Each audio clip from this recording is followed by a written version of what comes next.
Etiquette today is largely based on making people around you feel comfortable. By treating people with kindness, courtesy, and respect make ourselves more likable, and this allows us to build stronger personal friendships and relationships. But is etiquette necessary? Does it really matter? My name is Stephen Riago, and welcome back to our today's Chit Chat.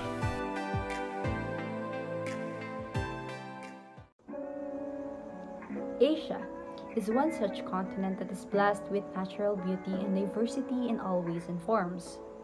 The huge landforms and the natural endowments make it the most exotic tourist places in the world. Considered as the largest continent, it is a home to a variety of flora and fauna. If you are on a vacation and want to see the world, what is more amazing than Asia, right? However, because of this, surge of tourists all over the world have been flocking to this very beautiful continent, causing it to suffer the effects of over-tourism.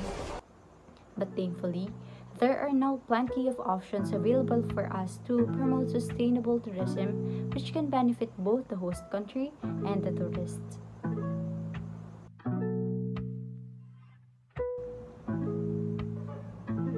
Sawadee ka!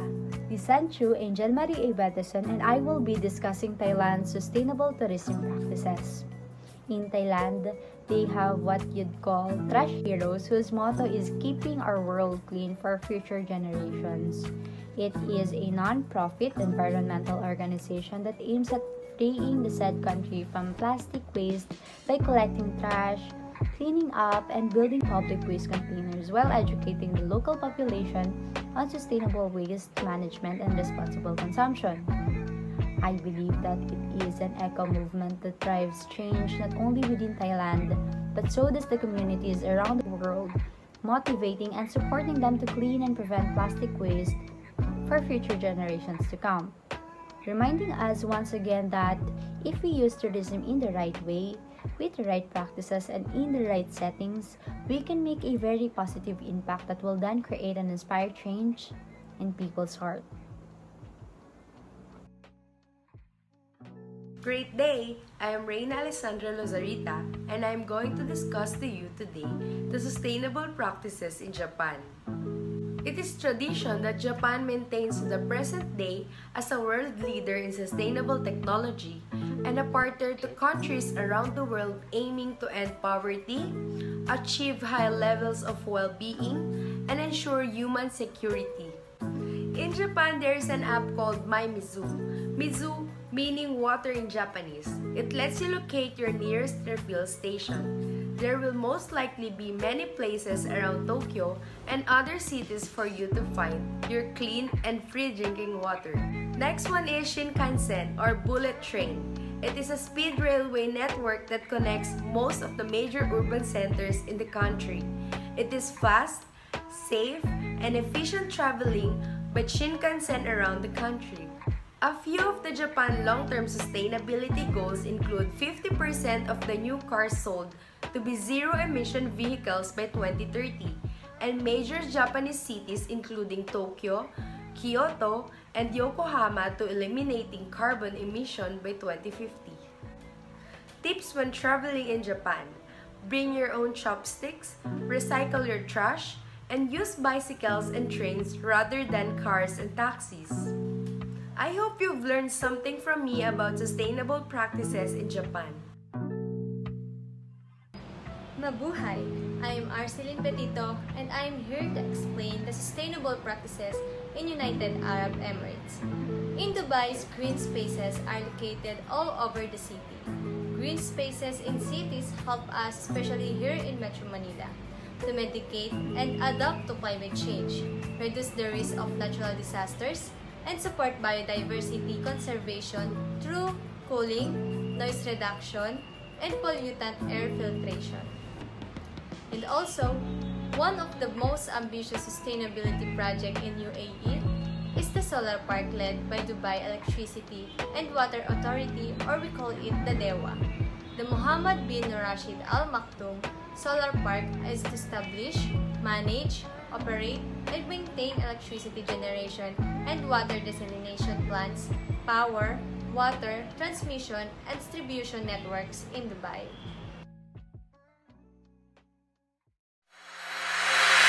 Good morning, my name is Michaela Charles and now I will be tackle about the sustainable practices of Singapore.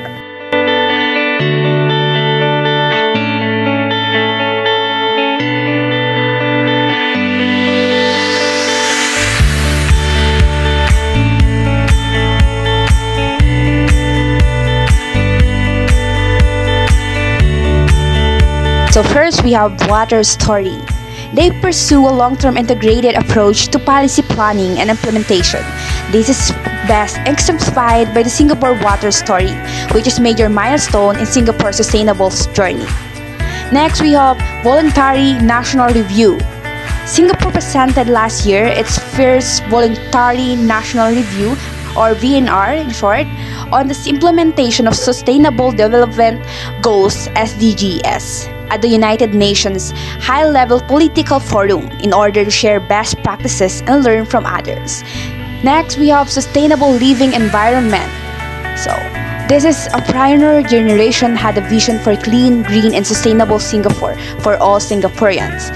They instilled in all of us the consciousness that this little island is all that we have, and we have to look after it well.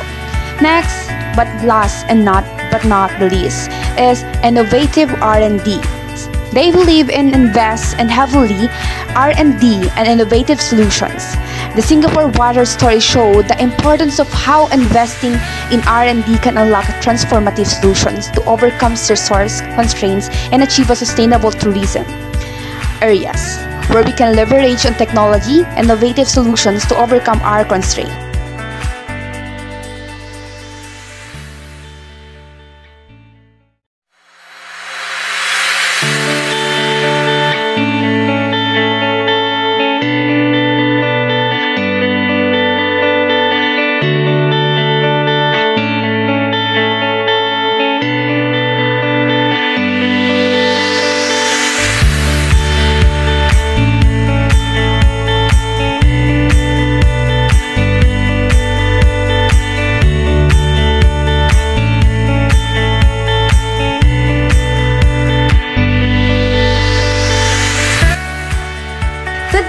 I am Janine Claire Reyes, and today we're going to discuss about the sustainable tourism projects of Hong Kong.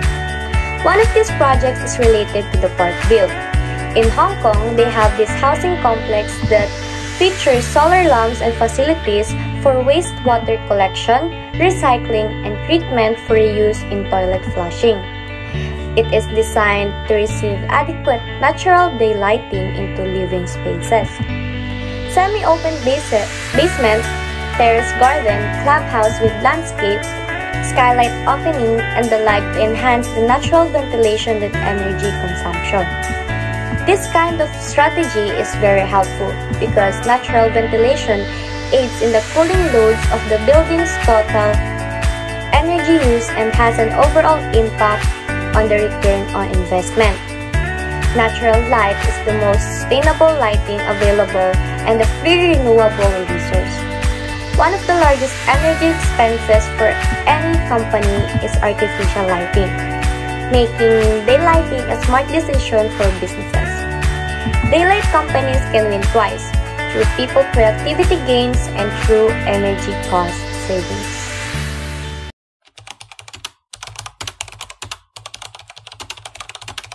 Europeans are leading the world in sustainability practices. Europe is incredibly forward-thinking and continues to make big strides in technology as it relates to conservation and sustainability. Sustainable development stands for meeting the needs of present generations without jeopardizing the ability and to meet their own needs. In other words, a better quality of life for everyone, now for generations to come. Good day everyone, I'm Julia Maxine Diante and we're going to be talking about the sustainable tourism practices in Oman. Oman makes a huge effort to enhance their sustainable tourism with new projects and infrastructures. Oman Ministry of Tourism, MOT, are the ones assigned to enhancing and emphasizing on tourism development. Oman's long-term objective is to achieve a long-term destination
am Mildred Christine D. Dairo, and I will introduce you to the sustainable practice of Austria. Austria sought to position Vienna as a platform for international energy diplomacy, with several Vienna-based organizations working to accelerate electricity access and increase the share of renewable and affordable energy. The global network of regional sustainable Energy Center hosted in Vienna by the United Nations Industrial Development Organization and is supported by Austrian Development Cooperation or the ADC. It aims to create an enabling environment for renewable energy and energy efficiency with a focus on de-risking and scaling up clean and safe energy business models to create integrated and inclusive regional markets for sustainable energy. Good day everyone, I am Carissa May H. Tumangil and I am here to give you some of the sustainable tourism practices in Europe, specifically in Netherlands. Netherlands today is currently far behind most other European countries in the production of energy from renewable sources. One of the sustainable transportation initiatives that has been prioritized in Netherlands was the eco-friendly transport as a way of life and having a goal of gas-free and all diesel vehicles to be removed in year 2025 to 2030. They also prioritize the renewable energy in their country, having the world's largest and most powerful wind turbine together with the programs that supports and stimulates innovation for the betterment of the country. Hi, my name is Aubrey, and now I will tackle or explain about environmental policy in Spain. But first, let me discuss about Spain. Ultimately, Spain's goal is to completely decarbonize its economy, flushing its greenhouse gas emission by 90% against 1990 level. So now, here are some environmental policy in Spain. So the first one is to enhance the quality of coastal bottled water and municipal water infrastructure. The second one is more emphasis on biodiversity and nature in terms of Natura 2000 proposal, management of protected areas, and national biodiversity structure, and better international cooperation. The third is renew the commitments to climate change policy to match with Europe and the Kyoto commitment. And lastly is the recent revision of water management policy. That's all. Thank you. Hello, I'm De La Cruz Fernando, and let's talk about the country of France. France has achieved a high standard of living and quality of life driven by inclusive social security system including unemployment benefits, supplementary benefits, and redistributive policy, and access for all to healthcare and basic goods and services, including water, energy, quality food, and education. The country has also developed state-of-the-art public and private infrastructures, including innovation and research, transport, communications, and cultural heritage. According to the Food Sustainability Index, France has maintained its position in first place for food sustainability for the third consecutive year. In 2016, France became the first country to ban in supermarkets from throwing away or destroying good quality unsold food. The law now says that excess food that is in our just passed its sales-by date must be donated to charities, food banks, or for animal feed. France is implementing a new bonus-malus cost system to tackle plastic pollution. It will mean that the price of items packaged in non-recycled plastic could be increased by up to 10%, while the price of products sustainably packaged could be reduced by up to 10%. Hi everyone, I'm Nicole and I'm going to discuss the sustainable practices in Denmark. Denmark was the first country in Europe to introduce a ban on landfilling of waste suitable for incineration. This has proven to be a major benefit to the Danish economy and environment. Owing to visionary, environmental and energy policies combined with coherent public planning, Denmark has developed the most efficient waste management system in Europe. In Denmark, the municipalities are responsible for the management of all waste. They have the responsibility and decision-making authority for the collection of treatment of household waste, and they control the flow of commercial and industrial waste to assign treatment and disposal facilities. In order to recover the resources of the waste, the first priority is to reuse or recycle it.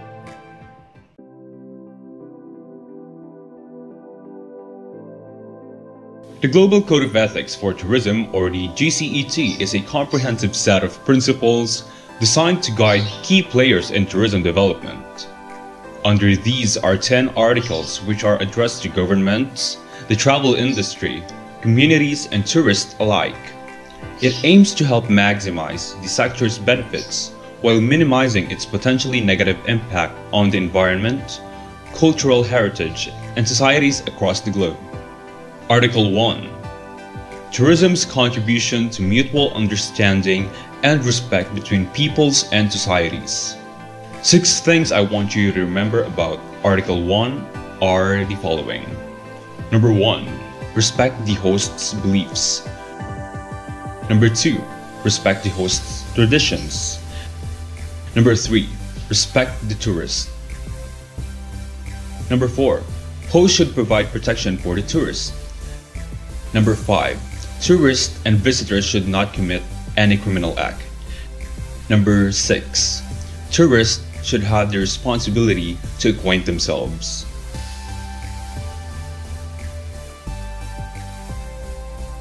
Hi, good day. My name is Maverick Abrenica and I'm going to discuss to you Article number 2, Tourism as a Vehicle for Individual and Collective Fulfillment.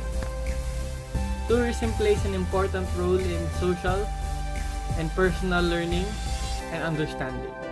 The activities most frequently associated with relaxation, sport, and access to culture and nature should be planned and practiced as the privilege of individual and collective fulfillment.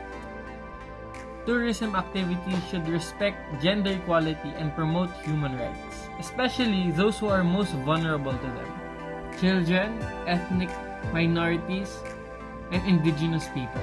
Moreover, travel for religious, health, educational, and cultural purposes are encouraged.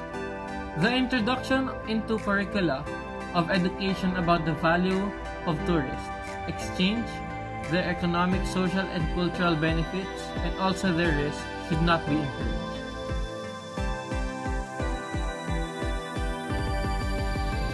We have the tourism, a factor of sustainable development. Stakeholders in tourism development must protect the national heritage of destinations and consider the environment when designing tourism infrastructure and activities. Priority ought to be given to forms of tourism that enhance biodiversity, protect resources, and avoid waste production.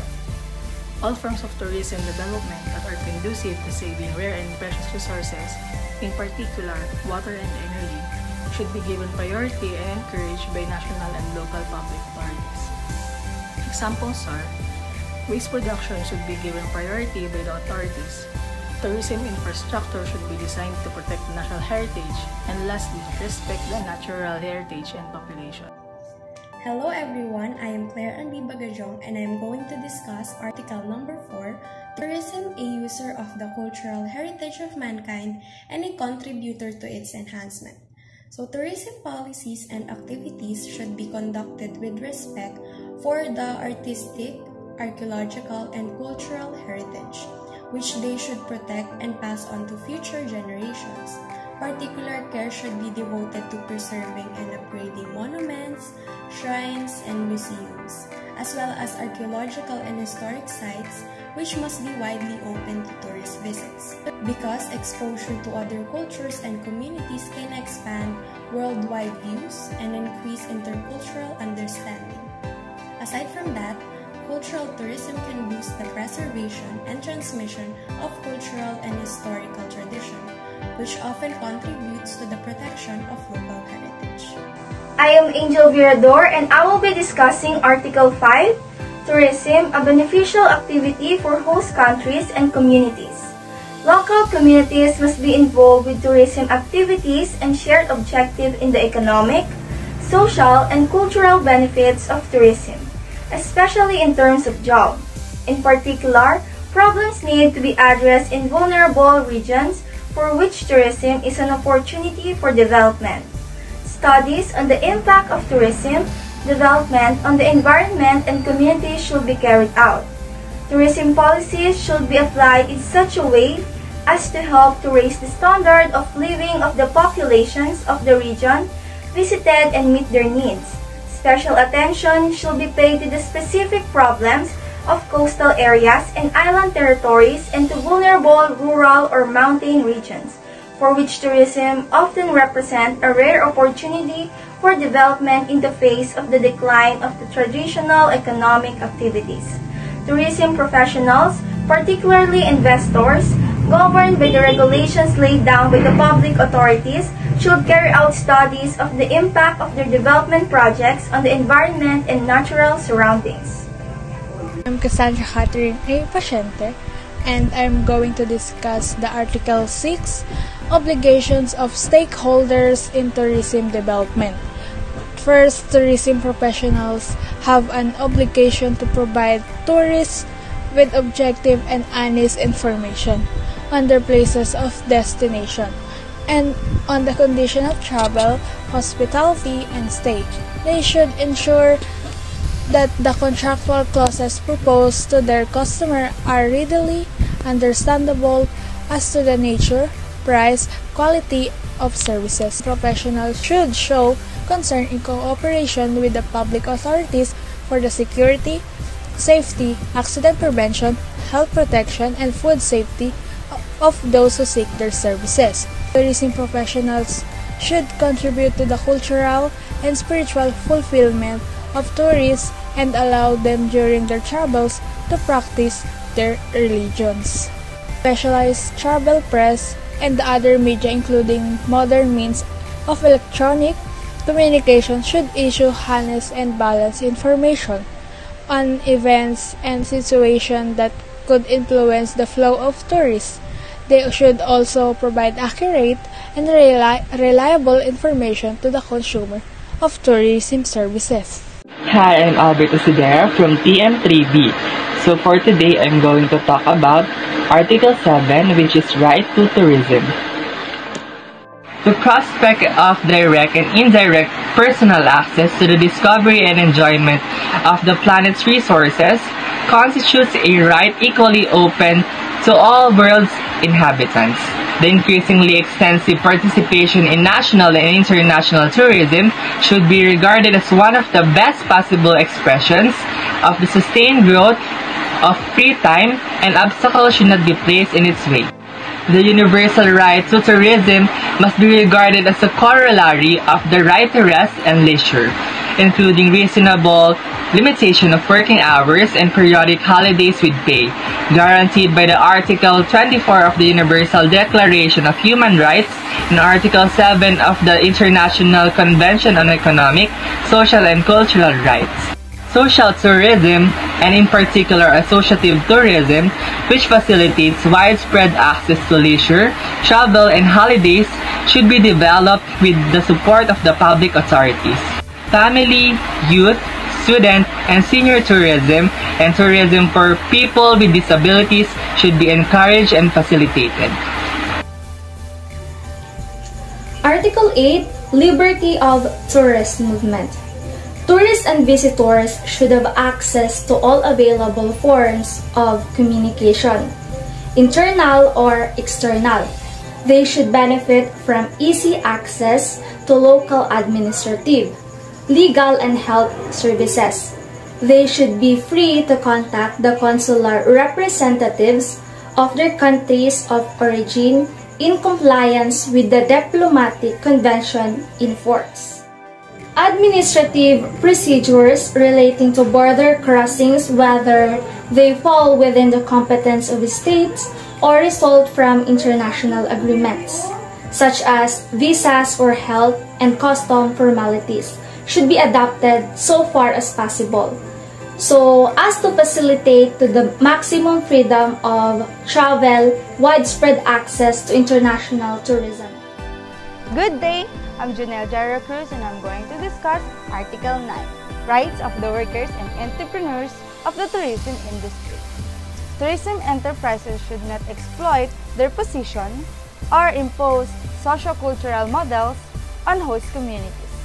They should be involved in local development and avoid the excessive repatriation of profits and guarantee workers fundamental rights. Yes, the fundamental rights of the workers and entrepreneurs in the tourism industry must be observed and guaranteed by government. They should have the right to continuous training and development, as well as to adequate social protection, given the seasonal nature of several jobs in this industry. Entrepreneurs and investors, especially in the area of small and medium-sized enterprises, should be entitled to free access to the tourism sector with a minimum of legal or administrative restrictions. Salaried and the self-employed workers in the tourism industry and related activities have the right and the duty to acquire appropriate initial and continuous training. They should be given adequate social protection and a specific status with a particular regard to social welfare should be offered to seasonal workers in the sector. That's all for Article 9. Now let's listen to Article 10. Hi, this is Jimwell and this is the Global Code of Ethics for Tourism, Article 10. Implementation of the principles of the Global Code of Ethics for Tourism. The public and private stakeholders in tourism development should cooperate in the implementation of these principles and monitor their effective application. The stakeholders in tourism development should recognize the role of international institutions, among which the World Tourism Organization ranks first, and non-governmental organizations with competence in the field of tourism promotion and development. The protection of human rights, the environment or health, with due respect for the general principles of international law. The same stakeholders should demonstrate their intention to refer any disputes concerning the application or interpretation of the Global Code of Ethics for Tourism for conciliation to an impartial third body known as the World Committee on Tourism Ethics.